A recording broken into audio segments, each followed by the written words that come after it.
We're going to be checking in with Mark Childress from WCCP 105.5 The Roar. He just transitioned from Saturday mornings to now Tuesday evenings, I believe, and so we're going to bring him on. He just spent some time at the practice facility and the operations facility watching some of fall camp earlier this week. Welcome to the show, Mark. Hey, thanks, guys. Morgan, Alan, good to be here. Yeah, Mark, we're happy to have you, and we appreciate you helping us out while Alan was on vacation, and we hope to have you again as a guest show host as well. But let's jump right into it, if you're okay with that. Yeah, go for it. What do you want to talk about? All right, so I know you went to fall camp, and I know it was kind of your first ever fall camp. So tell me a little bit about kind of that experience. How did that come about? What did you like about it? Was there anything that stuck out to you?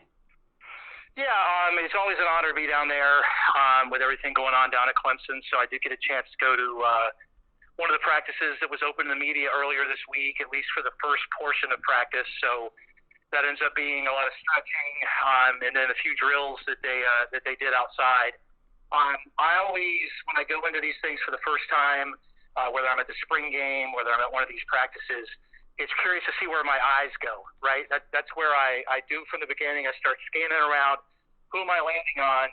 And it's really hard to not land on Xavier Thomas, who looks even bigger, stronger, quicker than last year, looking fantastic. And then he was warming up right next to KJ Henry, who obviously is a little leaner than X is, but KJ's looking ready to ball as well. So that was kind of on the defensive side. And of course, Isaiah Simmons, who's my favorite player on the defense, and it's so much fun to watch. I think he's going to have a monster season this year on that side. On the offensive side of the ball, you look at the wide receiver core, right? And everybody wants to see T. Higgins.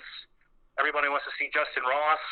Let me tell you something right now. Joe Ngata, number 10, looks like he's ready to play in the NFL tomorrow.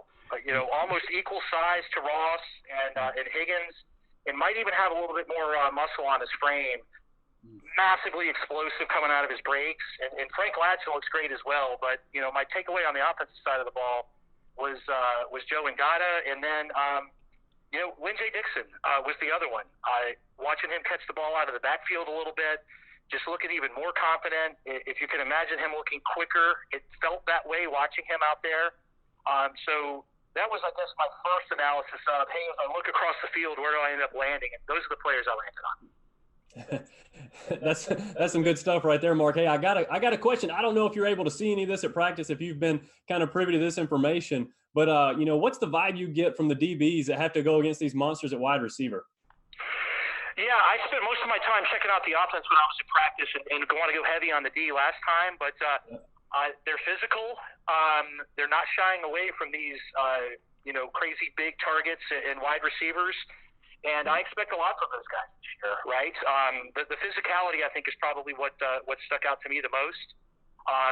Especially with Kendrick and Terrell out there, and some of the new guys as well. I didn't get to see them quite as many reps as I'd have wanted to, but they're not afraid to get up and put a body on those guys and worry about getting burned on the backside, right? So physicality, not shying away from them, obviously super important, right? I mean, your toughest group of receivers that you're going to see this year are the guys you're lining up against in practice every day. And that's got to give you a lot of confidence that if you can do anything to mitigate, I don't think anybody shuts down the receiving core for Clemson. If you can do anything to mitigate those guys, you've got to be super confident when you go against some of these other receiving cores. Exactly, and that reminds me of the spring game, really. I know you guys watched the spring game as well, that you're watching the show now, but DK was all over Justin Ross. Guys still just rossed him. Guys still came down with the ball. So like you said, I think you said it perfectly. It's covering them and staying in your position and being where you need to be when you need to be it, but also realizing that these guys are elite guys, and there's just going to be some balls they're just going to catch no matter where you're at. They're gonna probably reach around you to catch it and over you and through you to catch it. So they're just that good. And so that kind of leads me to my question. Really, is I noticed a lot of players saying in the interviews about confidence. Dabo Swinney said there's about 80 players that are freshmen and sophomore. A lot of talent, not a lot of snap experience. So when you were there, did you see anything that kind of made you feel like maybe they looked young, they looked like they weren't ready, they looked like, deer in the headlights, or did you see the opposite where they looked focused and ready to get the season underway? I think focused and ready. You saw some, slight issues with some of the new guys, but it's coachable and teachable moments, right? Whether it's getting some of the initial drills right, whether it's some of the efforts with the wide receivers that I got to get very up close on and things like that.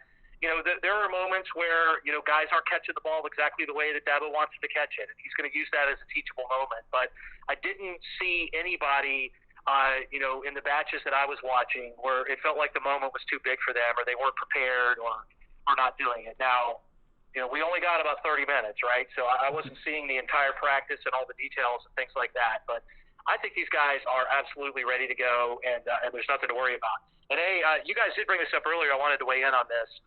Jalen Lay is a monster, okay? And, he wears the weight that he's at really well. I mean, he's 6'6", right? And he looks like a giant, power forward. I don't want to say Zion, but that's the kind of body that he looks like, right? And he's very big. And I got to know Cannon Smith pretty well last year, who was a tight end that graduated, part of the reason that depth is not there. And I talked to Cannon a lot, and, he knew exactly where he needed to be from a weight perspective to either be a quicker tight end that can, make the moves and go down the field and catch the football, or a bigger tight end that is going to focus on the run blocking and, the pass protection. And for Cannon last year, he felt like his role and what he actually liked the most, to be honest with you, because he craved the contact, he wanted to be bigger so that he could be a weapon in that run game and in that pass game. And as you're going back and watching some of these Clemson games from last year, kind of one of the unsung heroes, Cannon Smith, you'd be surprised how many times he was blowing open some blocks, especially down near the goal line at times, to break people for touchdowns. So I don't think this team needs a tight end that's going to catch the football 5-6 times a game. I'm not saying Jalen Lay or J.C. Chalk or one of those guys isn't going to catch it that much, but I see him at that size as a potential extension of that offensive line, and that's going to make, Travis Etienne, Lynn J. Dixon, Trevor Lawrence even more excited. So I've seen a lot of people banging on him for his weight. I don't feel like that at all for what the Tigers need this season, to be honest. Good. That's great to hear. I don't know if you heard me earlier, but I was telling you, kind of giving you a little softball, what I was going to ask you later. Everybody wants to talk about Trevor Lawrence and, all that he is and, how great he's going to be this year. I want to get your thoughts on the backup QB battle. Yeah, got to see all three of those guys. First of all, I know Trevor's been eating the peanut butter and jelly sandwiches. He looks the part. He's bigger and thicker for sure. I felt that way from looking at him. I got to see, both of the backup quarterbacks throwing the ball a little bit. And Pumachan, I mean, he looks really good. A lot of the drills I got to see were the quarterbacks rolling out and throwing on the run. Not the easiest thing in the world to do. And he wasn't missing any of those throws, right? He was doing what he needs to do and making it happen. And I thought that he was very, very impressive from that perspective. But I just, Chase Bryce is the veteran presence. When he came in and gave them last year in that Syracuse game, I mean, I don't want to talk talent between the two guys because they don't look the same. I don't even feel like they throw the football the same. So it's not super easy to compare them. But just a lot of the intangibles that Chase brings to the table, you'd have to feel like he's the clubhouse leader for that number 2 QB spot. But I'm telling you, Pumachan could throw the football and was doing all the things right that we needed to see in the practice, and he's definitely going to be pushing them. When you think about that QB room and how deep that is, I think you got 3 quarterbacks in that QB room right now. Ben Batson in there as well. But I think you got 3 QBs that could win Clemson some football games if needed this year. Now, obviously, you hope Trevor's healthy all year and they're not needed necessarily. But it's good to have that veteran back up with Chase Bryce and the explosiveness of Tyson behind him. Yeah, that's exciting. Hey, Mark, we appreciate you coming on the show. I know there's been some changes with your schedule on WCCP, and I want you to let our viewers know kind of what's going on starting the football season out, and let us know where we can watch you and keep up with you.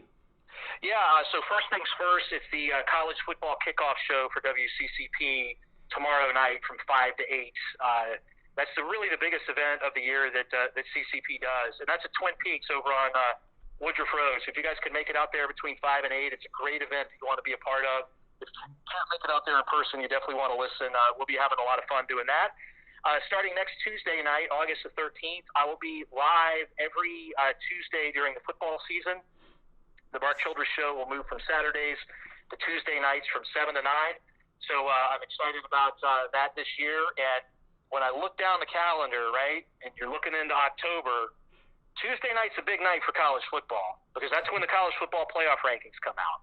And that is something that will be happening live while we're on the air every week.